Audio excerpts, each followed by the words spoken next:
Picture this. It's July 16th, 1999. The news breaks like a punch to the gut.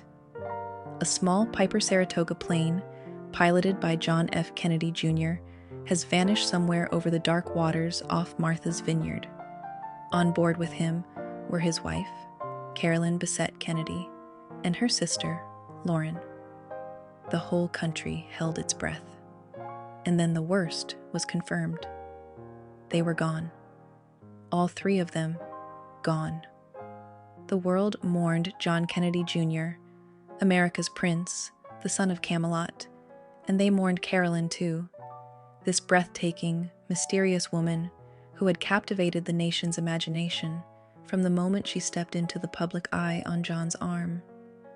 But there was one man watching the news that night for whom this wasn't just a national tragedy. For him, it was deeply, devastatingly personal. His name is Michael Bergin. And for years before the world ever knew her name, Carolyn Bessette had been the love of his life. This is his story, as told in his own book, The Other Man, a love story, published in 2004. It is a story full of passion, heartbreak, jealousy, secrecy, and the kind of love that refuses to end, even when it should, even when everything else says it has to. Stay with me, because this story is unlike anything you've heard before. To understand this story, you have to understand where Michael Bergin came from. He wasn't born into glamour. He wasn't groomed for the spotlight. He was a kid from Naugatuck, Connecticut, a blue-collar small town so ordinary that, as he puts it in his book, you'd be hard-pressed to find it on a map. His family was salt of the earth. He played sports in high school, attended the University of Connecticut, and somewhere along the way someone told him he was handsome enough to model. He believed them. And in the summer of 1992, at 23 years old, he packed up everything he had and moved to New York City to try his luck. It didn't go well, at first. He had been signed by Click, one of the more reputable modeling agencies in the city, but the work was slow, the pay was almost nothing, and he was far from home. To pay rent, he took a job as a doorman at the Paramount Hotel on West 46th Street. Night after night, he'd finish his shift and walk 40 blocks back to his apartment on the Upper East Side, watching couples stroll hand in hand through the city streets, wondering when it would be his turn. In the opening chapter of his book, titled Crazy in Love, Michael describes those lonely nights with a rawness that makes you feel it right along with him. He writes, "When my shift ended at the Paramount Hotel, I'd walk 40 blocks from West 46th Street to the apartment in the East 80s and see all these happy couples on the street, arm in arm or hand in hand, smiling and cooing at each other. And I wondered when it was going to be my turn. I wanted to be happy too." He would look up at the lit windows of the high-rises around him and imagine all the happy people sitting down to dinner, falling asleep in each other's arms. He felt like the only lonely person in New York. And then, one night in 1992, everything changed. But before we get to that moment, you need to understand who she was. Because Carolyn Bessette was not who the tabloids made her out to be, not even close. Carolyn Jean Bessette was born on January 7th, 1966, in White Plains, New York. She was the youngest of 3 girls. Her older sisters were twins, Lauren and Lisa. Her parents divorced when she was just 8 years old, and her mother eventually remarried and moved the family to Greenwich, Connecticut. Carolyn attended St. Mary's High School, where her classmates voted her, almost unanimously, the ultimate beautiful person, not just for her looks, though she was stunning, but for something more than that, a quality, a presence that other people simply didn't have. Friends from those early years describe her as someone you just wanted to be around. There is a story from her time in school that tells you everything about who she really was. When 2 girls from her college dormitory were struck by a drunk driver one night, It was Carolyn who stayed with them in the emergency room, alone, until their parents arrived. She didn't have to. Nobody asked her to. She just did. After high school, she enrolled at Boston University, where she majored in elementary education. She intended to become a teacher. But Boston had other ideas. By the time she graduated in 1988, she had been featured on the cover of Boston University's annual calendar, and she had already started working for Calvin Klein as a salesgirl at their Chestnut Hill Mall location. She had a gift that you simply cannot teach. She walked into a room, and the room changed. Calvin Klein's executives noticed it almost immediately. She was promoted, then promoted again. By the late 1980s, she had moved to New York, working her way up to a position dealing directly with Calvin Klein's most high-profile clients: actresses, journalists, celebrities. She was young, fierce, brilliant at her job, and utterly magnetic. By the time she met Michael Bergin, Carolyn Bessette was the kind of woman who knew exactly how New York worked and navigated it like she had been born there.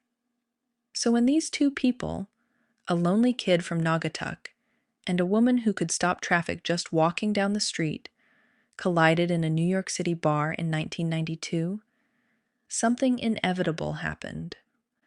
The moment Michael Bergin saw Carolyn Bessette, he was gone, not attracted, not intrigued, gone. There is a difference.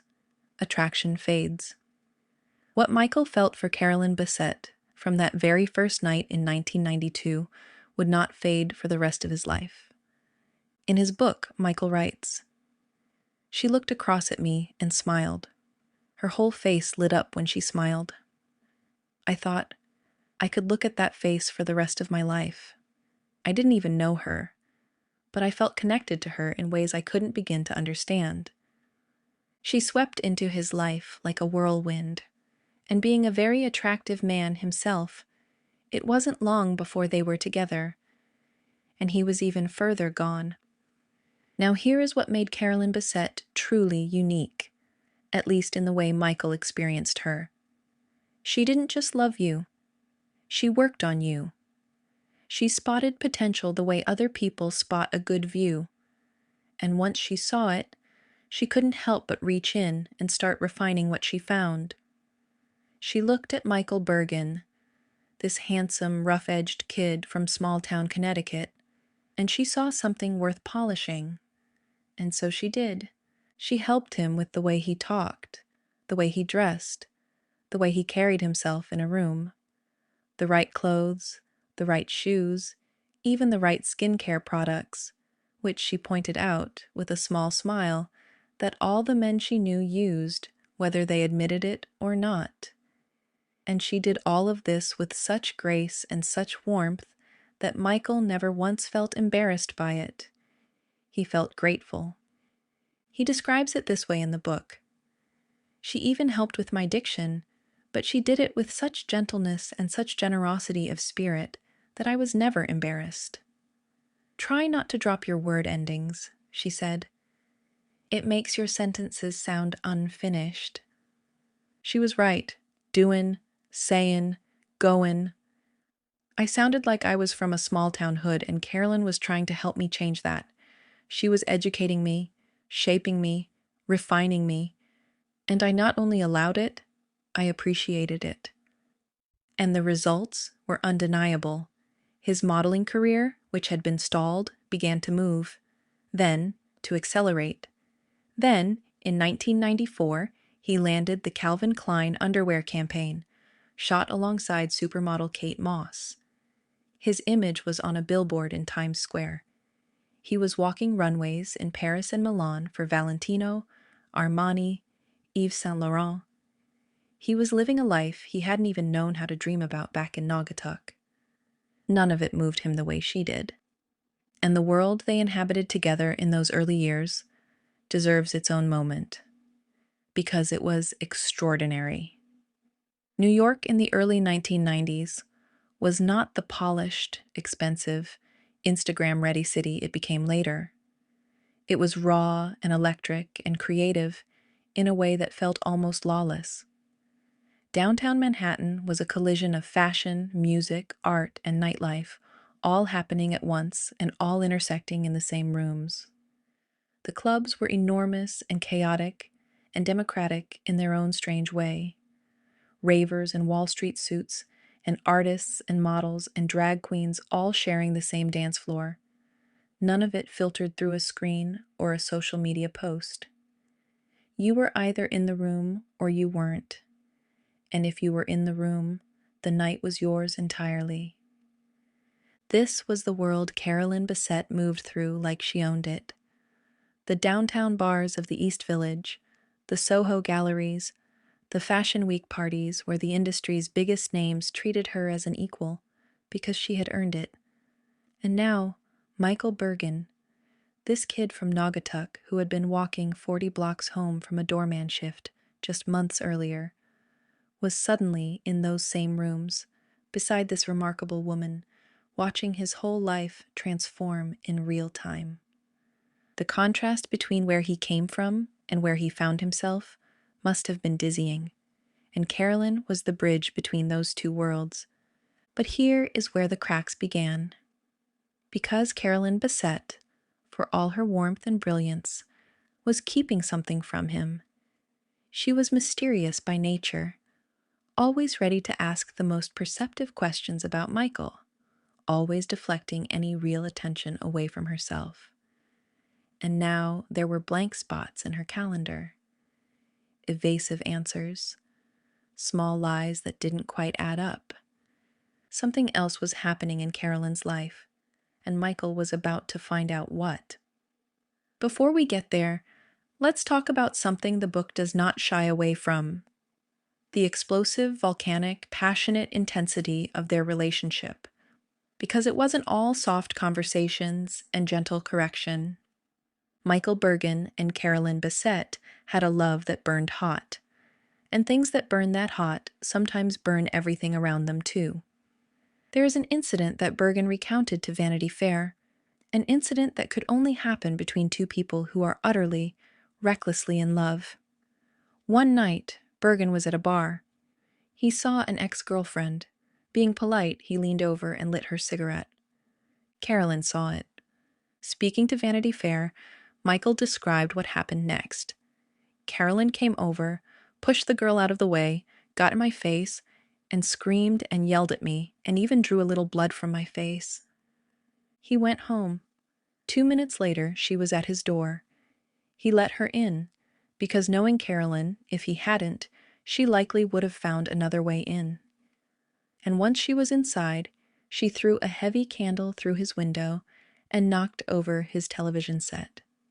This was not the ice queen the tabloids would later invent. This was a woman who felt things with every cell of her body. And when it came to Michael Bergin, she was possessive in a way she could not seem to control. His former manager, Clifford Strite, who was present for much of this period, recalled to Vanity Fair, Michael didn't feel comfortable continuing a relationship after she began living with John. But Carolyn was obsessed with Michael, and one day she went up the fire escape to his apartment and broke the window to get in. When Bergin was asked about the fire escape story, he wasn't even slightly surprised. In his own words, Carolyn climbing fire escapes doesn't surprise me. If Carolyn wanted to get into someone's apartment, she would. If she had to be a Spider Woman to get into someone's apartment, she would. If she had to throw things, she would. And then there is a story that Clifford Strite tells, a small, almost cinematic moment that captures the secrecy and impossibility of what was going on between them. Strite had been visiting Bergin at his second-floor walk-up apartment in Greenwich Village. They were in the middle of a conversation when the front door buzzer went off. Michael immediately asked Strite to leave. Strite stepped out into the stairwell and found Carolyn Bessette hiding under the staircase. Strite recalled the moment, saying, I said, "Hi, Carolyn, what are you doing?" And she said, "Oh, hi, I'm just going upstairs to Michael's." When Strite got home, Michael called him in a panic. According to Strite, Michael said, "You saw Carolyn. Why did you talk to her?" Strite described how clear it was that Michael really loved Carolyn and wanted to protect her at all costs. At that point in time, Carolyn was already living with John F. Kennedy Jr. So how exactly did John Kennedy Jr. enter this picture? Accounts differ slightly on the timeline. Some sources place Carolyn's first meeting with John as early as 1992, the same year she met Bergin, through the Calvin Klein showroom in New York. Others suggest their relationship didn't become serious until around 1994. What is clear from multiple accounts, including biographer Elizabeth Beller's 2024 book Once Upon a Time, The Captivating Life of Carolyn Bessette-Kennedy, is that the early Carolyn and John story was turbulent from the very start. At one point in their early relationship, John had received an anonymous letter claiming Carolyn was only with him for his fame, that she was a party girl, a user, someone after his name and his money. John showed her the letter at dinner and ended things abruptly. According to Beller, it was during that break that Michael and Carolyn's connection became even more intense. But John and Carolyn eventually found their way back to each other, and the world took notice. From Michael's perspective, what followed was slow torture. The photographs of John and Carolyn were everywhere, on magazine covers, splashed across newspapers, running on every entertainment segment on television. They were impossibly glamorous together. Young, beautiful, impossibly rich. The American fairy tale in human form. In his book, Michael writes about watching it all unfold with an honesty that is almost unbearable. Finally, the fascination with them abated, but only marginally. I don't think a week went by without some mention of them in the press. As for the photographs, they were everywhere. I found them hard to look at. Carolyn seemed so darn happy, he was so darn handsome, and they looked so darn good together, and so rich. And Clifford Strite, who watched Michael during this entire period, gave what may be the most unflinching outside perspective on the whole triangle when he told Vanity Fair. She threw Michael Bergin in John's face. I think she used Michael Bergin in any way she could to get whatever she wanted out of John. The only one in the world who thought Carolyn would choose Michael over John was John. On September 21st, 1996, Carolyn Bessette married John F. Kennedy Jr. in a secret candlelit ceremony on Cumberland Island, Georgia, a remote barrier island with no bridge to the mainland. The ceremony took place in a tiny wooden chapel called the First African Baptist Church, lit only by candlelight. She wore a pearl-white silk crepe gown designed by Narciso Rodriguez, who was barely known at the time. The world found out only after it was already done, and the media storm that followed was unlike almost anything that had come before. Now, here is something worth asking. Did John Kennedy Jr. know about Michael Bergin? Did he know that the woman he was marrying had a deep and complicated history with another man that had never fully resolved itself? The answer, based on everything we know, is almost certainly yes. Clifford Strite had already told Vanity Fair that Carolyn used Michael in her relationship with John, that she threw Michael in John's face. That is not the behavior of someone keeping a secret. That is the behavior of someone who wanted John to know the score. And according to multiple accounts, John was not entirely comfortable with it. When TMZ caught up with Michael Bergin recently and asked him directly whether JFK Jr. had been jealous of his relationship with Carolyn, Bergin simply shrugged the question off, implying he genuinely had no idea, or perhaps that he had no interest in going there. But the historical record suggests John was very much aware that Michael Bergin existed, and that awareness sat between John and Carolyn throughout their relationship, like something neither of them ever quite addressed directly. For Michael Bergin, The woman he had loved for 4 years had just married someone else. He moved to Los Angeles. He threw himself into his work on Baywatch. He tried to build a life on the other side of the country, far from New York, far from her. But the pull between them did not end. It never had. And less than a year after the wedding, Carolyn reached out. Before we continue, if this kind of storytelling is something you find yourself drawn to, if you believe that remarkable lives deserve to be told with the depth and the dignity they deserve, then Cultured Elegance is where you belong. Subscribe and stay with us. There is so much more to come. According to Bergin, Carolyn Bessette-Kennedy first contacted him seeking something that sounded, at least on the surface, like friendship. She was struggling. The woman who had been so capable, so polished, so brilliantly in control of her professional world, had stepped off the edge of that world entirely.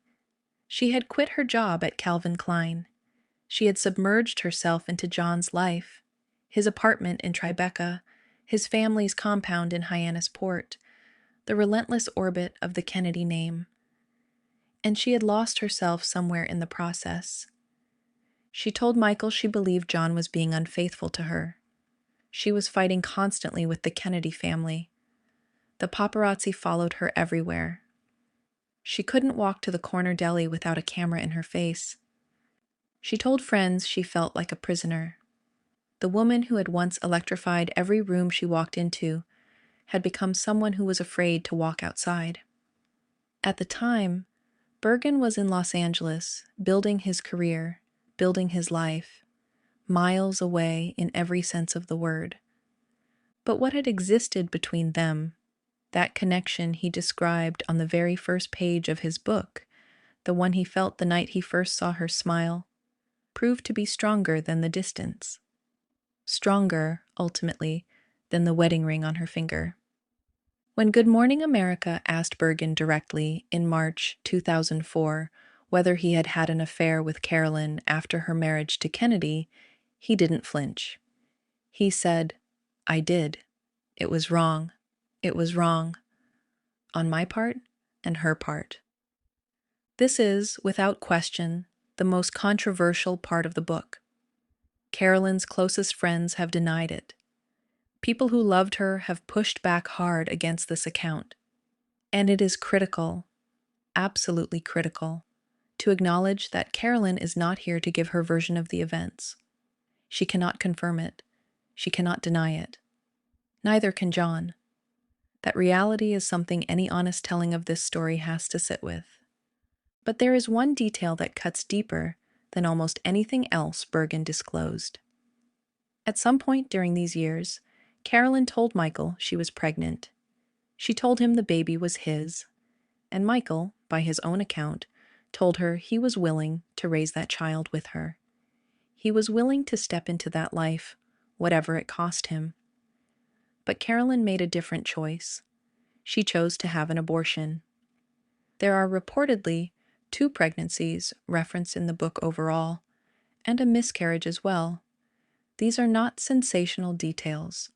They are the deeply human, deeply painful consequences of 2 people who could not stay away from each other and could not quite find a way to be together either.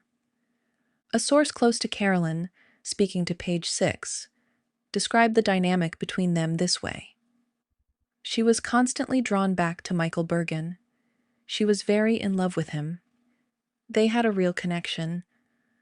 I don't know that they had a hard ending. And Bergin himself, speaking to Vanity Fair, said something that has stayed with people ever since. Carolyn and I had a very intense love for each other. We were inseparable for a couple of years, and I know deep in my heart that she still loved me even after she married John Kennedy. Some things just don't end. In the final days before the crash, there are small details that feel, in retrospect, almost impossible to hold. On the evening of July 14th, 1999, just 2 days before the plane went down, John Kennedy Jr. was at the Stanhope Hotel in Manhattan on the phone with a close friend. According to Vanity Fair, he said, "I want to have kids, But whenever I raise the subject with Carolyn, she turns away. It's not just about that. It's impossible to talk to Carolyn about anything. We've become like total strangers. And yet, according to author Christopher Anderson, in those very same final weeks, John and Carolyn had been talking about having children. John had already picked out a name. Whether it was a boy or a girl, they were going to call the baby Flynn. This is the truth underneath the myth. Two people who were fighting, who were struggling, who felt like strangers to each other, and who had also picked out a name for the child they were going to have together. Both of those things were real. Both of those things were true at the exact same time. On July 16th, 1999, John Kennedy Jr. took off from Essex County Airport in New Jersey in his Piper Saratoga. He was flying to Martha's Vineyard for a family wedding.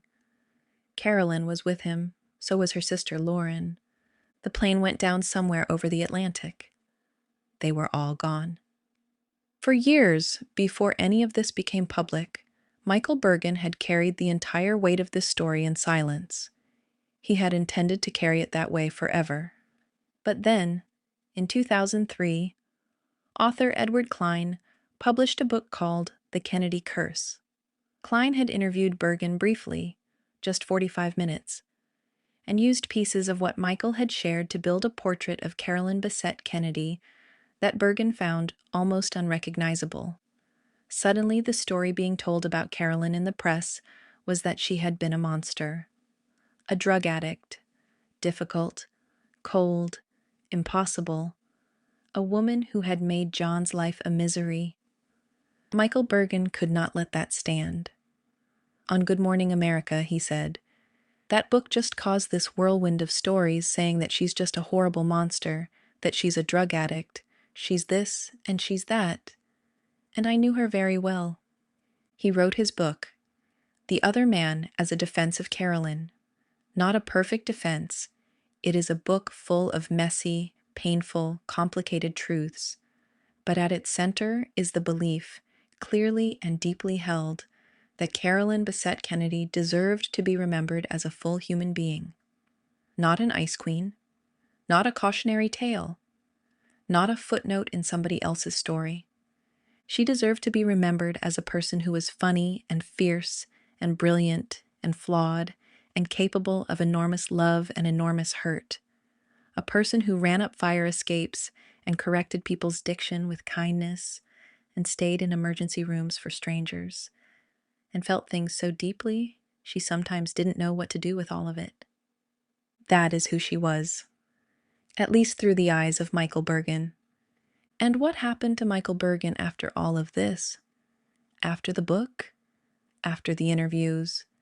After the public reaction, some of which was deeply negative, with critics accusing him of invading Carolyn's privacy, he did something that, in its own quiet way, says everything about him. He moved on. He had already begun a career in real estate in 2001, 2 years before the book was even published. On Valentine's Day 2004, the same year the book came out, he got engaged to Joy Tilk, a makeup artist. They married that September. They have 2 children together. His Instagram today describes him simply as a former Calvin Klein model and Baywatch actor turned top Los Angeles real estate agent. Not the other man, not the man who loved Carolyn Bessette, just a person living his life. When TMZ spotted him recently, around the time the FX series Love Story brought this whole story back into public conversation, they asked him about the show, about Noah Fernley, the actor who plays him, about whether JFK Jr. had been jealous of his relationship with Carolyn. According to TMZ, it didn't even appear that Bergin had watched the show. He shrugged off the questions. It was clear, TMZ noted, that Michael doesn't care all that much. And somehow that is the most human detail of all. The man who once carried a love story so enormous he felt compelled to write a book about it has simply, quietly, privately, completely moved on. He built a life. He has a family, He sells houses in Los Angeles. Carolyn Bessette-Kennedy died at 33 years old. She left behind a world that never fully understood her, a husband who loved her and struggled with her in equal measure, and a man in Los Angeles who says he will carry her with him for the rest of his life. Some things, as he wrote, just don't end. Some stories deserve to be told with care, with depth, with the respect that real human lives deserve. That is what Cultured Elegance exists to do. If you believe that too, subscribe and become part of this community. And if you would like to go further and support the work that makes these stories possible, our channel membership is open to you. Every member is the reason this channel exists. The link is waiting for you below. And finally, to every Cultured Elegance channel member whose name graces this screen right now, you are not simply supporters of a channel, you are patrons of storytelling. You believed in this work before the world found it. Every hour of research, every carefully chosen word, every story told with the dignity it deserves, that is yours as much as it is mine. From the deepest part of my gratitude, thank you. Cultured Elegance exists because of you.